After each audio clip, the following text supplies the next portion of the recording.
Le soleil du sertão commence à se lever et la température dépasse déjà les 30 degrés. L'odeur du gravier fraîchement étalé se mêle à la poussière rouge soulevée par les camions. Des compacteurs vibrent sur le sol. Les rails sont posés avec une précision millimétrique, pendant que des techniciens contrôlent les niveaux à l'aide de stations topographiques. Au milieu du paysage sec du nord-est, le chemin de fer transnordestin cesse d'être une promesse et devient une infrastructure concrète. Après près de 2 décennies de pause, d'audits et de restructuration financière, le chemin de fer atteint 79% d'avancement des travaux sur le tronçon prioritaire. Ce sont 1206 km sous la responsabilité de la société concessionnaire avec tous les lots attribués et des chantiers simultanés en opération. Mais que signifient vraiment ces chiffres? Quels tronçons sont déjà consolidés et que reste-t-il à faire? Restez avec nous dans les prochaines minutes et découvrez un panorama actualisé de la Transnordestina sur le tronçon prioritaire. La Transnordestina a été conçue pour relier l'intérieur productif au littoral exportateur. Le tracé par d'Élysée-Martin traverse le Pernambouc, passe par le Ceará et va jusqu'au port de Pecém. À l'origine, le projet prévoyait 1753 km jusqu'au port de Suape, formant un corridor logistique avec 2 accès maritimes. Après la restructuration contractuelle en 2022, le périmètre actuel s'est concentré sur environ 1200 km sous la gestion de Transnordestina Logistica SA. Le chemin de fer a été réorganisé en 3 phases, en priorisant l'axe économiquement le plus viable à court et moyen terme. Conçu pour fonctionner avec un écartement mixte et une norme de charge lourde, la capacité estimée est d'aller jusqu'à 30 millions de tonnes par an. Cela signifie connecter les pôles agricoles et industriels directement au port, en réduisant les distances logistiques et la dépendance au transport routier. Mais la longueur prévue n'est pas synonyme d'infrastructure achevée. Après près de 20 ans depuis le lancement officiel, quel est l'état réel de cette voie ferrée sur le territoire? Pour comprendre l'état actuel, il faut revenir à l'origine du projet. La Transnordestina a été officiellement lancée en 2006 avec pour objectif de réduire le coût logistique du Nord-Est. À cette époque, le transport des céréales, des minerais et des carburants dépendait principalement des routes, ce qui augmentait les coûts de fret et réduisait la compétitivité internationale. Le projet prévoyait 1753 km de voies, reliant le Cerrado du Piauí au port de Pecém et de Suape. Cependant, l'exécution a rencontré des obstacles techniques et financiers. En 2016 seulement, 52% du chemin de fer était achevé. Le budget initial de 4,5 milliards de réais a dépassé 15 milliards de réais au fil des années. En 2017, la Cour des comptes de l'Union a ordonné la suspension des transferts fédéraux en raison d'incohérences entre le calendrier des travaux et l'exécution financière. À partir de 2019, une restructuration institutionnelle a été engagée. En 2022, la société concessionnaire a restitué le tronçon Salgueiro-Suape, concentrant ses efforts sur l'axe jusqu'au port de Pecém.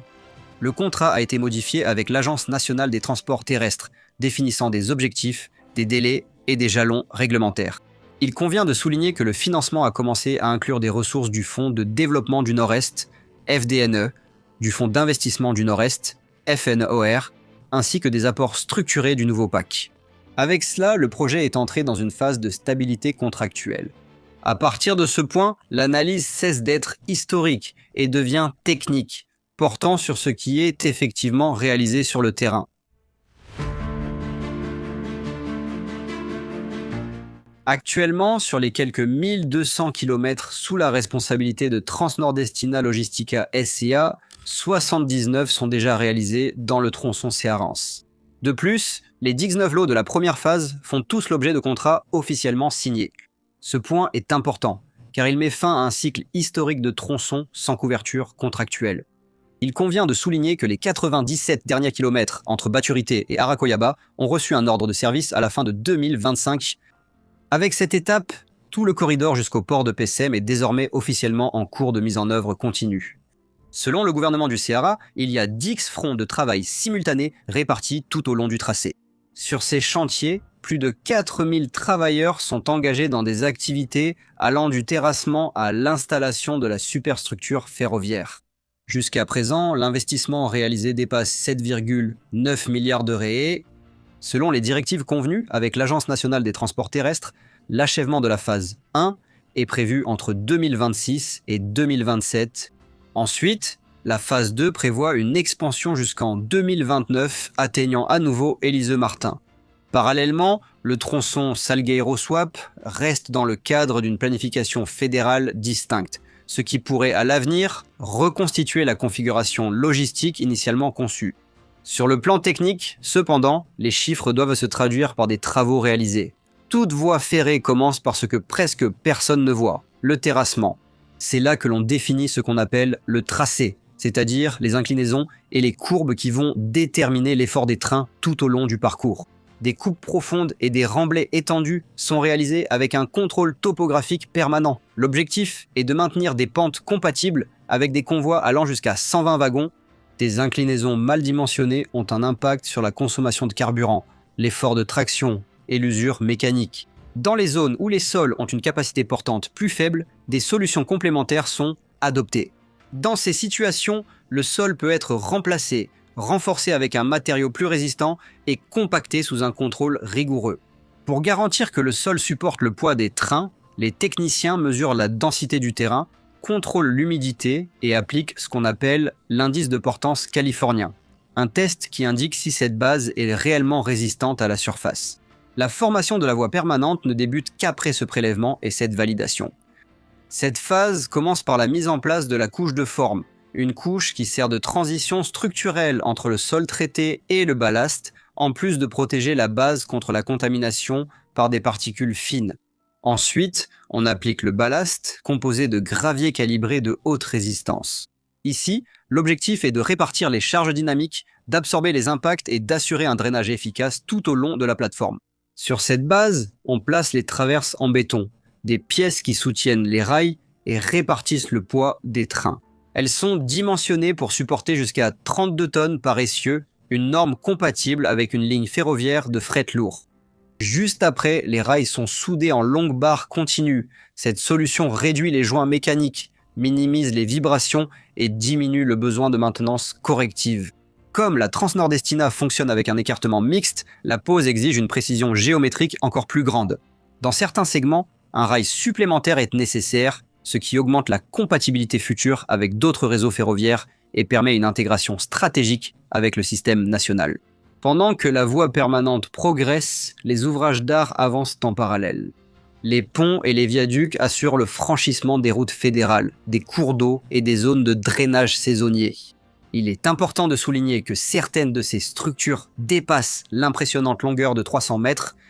Bien au-delà de la dimension, un autre aspect important est que, selon les conditions géotechniques identifiées lors des sondages, on utilise des pieux forés ou des pieux forés à la tarière continue. Ce choix technique est déterminé par la capacité portante du sol et par le comportement structurel attendu. En même temps, les cours ferroviaires sont en cours de mise en place. Ces cours ne sont pas seulement des zones auxiliaires, ce sont des structures opérationnelles essentielles pour le croisement, le stationnement technique et la formation de longues compositions. Un autre élément critique est le drainage. Bien que la région semi-aride connaisse de longues périodes de sécheresse, les épisodes de pluie sont intenses et concentrés. Pour cette raison, des buses cellulaires, des galeries en béton armé et des canaux de dissipation ont été dimensionnés sur la base d'études hydrologiques spécifiques. De plus, la protection des talus avec des revêtements appropriés réduit les risques d'érosion. Des inspections topographiques, des essais en laboratoire et une vérification continue de la géométrie de la voie garantissent la conformité aux spécifications contractuelles. Ainsi, lorsqu'on affirme que le chemin de fer a atteint 79% d'exécution physique, il ne s'agit pas seulement de kilomètres réalisés. Il s'agit de la consolidation technique du terrassement, des structures de la voie permanente et des systèmes de drainage. En d'autres termes, il s'agit de la base structurelle d'un corridor ferroviaire, conçu pour fonctionner selon un standard industriel lourd et intégrer de façon définitive l'intérieur productif au littoral exportateur. Pour dimensionner l'échelle de la Transnordestina, il faut convertir les kilomètres en références tangibles. Avec environ 1200 km, le chemin de fer équivaut à peu près à la distance entre Fortaleza et Brasilia. S'ils étaient alignés, les rails couvriraient plus de 1600 terrains de football mis bout à bout. En termes de capacité, les 30 millions de tonnes par an prévues se rapprochent des performances du chemin de fer Carajás, bien que le profil de chargement soit diversifié. Chaque train avec 120 wagons pourra transporter environ 8000 tonnes. Cela équivaut à remplacer environ 300 camions de vrac par convoi. À pleine capacité, le chemin de fer pourra retirer des routes près de 750 000 trajets de camions par an. Ce remplacement réduira les embouteillages, l'usure de la chaussée et les émissions. En effet, la future connexion avec le chemin de fer nord-sud élargit la portée logistique nationale en intégrant le nord-est à un corridor ferroviaire continu. À l'échelle internationale, la Transnordestina se rapproche du modèle de corridor de fret lourd utilisé en Australie. L'investissement estimé à 15,7 milliards de réais place la Transnordestina parmi les plus grands projets ferroviaires récents du pays. Pour donner une idée concrète de cette échelle, ce montant serait suffisant pour acquérir environ 209 000 voitures populaires neuves en considérant une valeur moyenne de 75 000 réais par véhicule. En d'autres termes, il s'agit d'un volume de ressources équivalent à une flotte capable d'occuper des centaines de kilomètres d'autoroute, mais qui, dans ce cas, est destiné à structurer un corridor ferroviaire permanent, avec la capacité de transporter des millions de tonnes par an pendant des décennies. L'échelle de la Transnordestina doit être analysée non seulement par son extension territoriale, mais aussi par la transformation structurelle qu'elle apporte à l'organisation logistique régionale.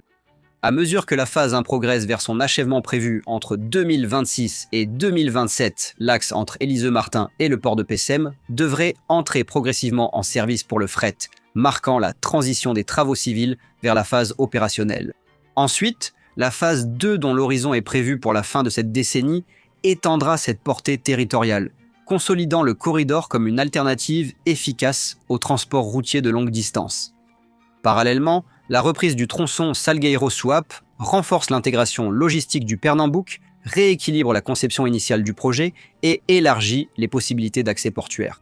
De plus, la future connexion avec la voie ferrée nord-sud devrait intégrer le nord-est dans un corridor ferroviaire national continu, l'intégrant ainsi aux principaux flux de marchandises du pays.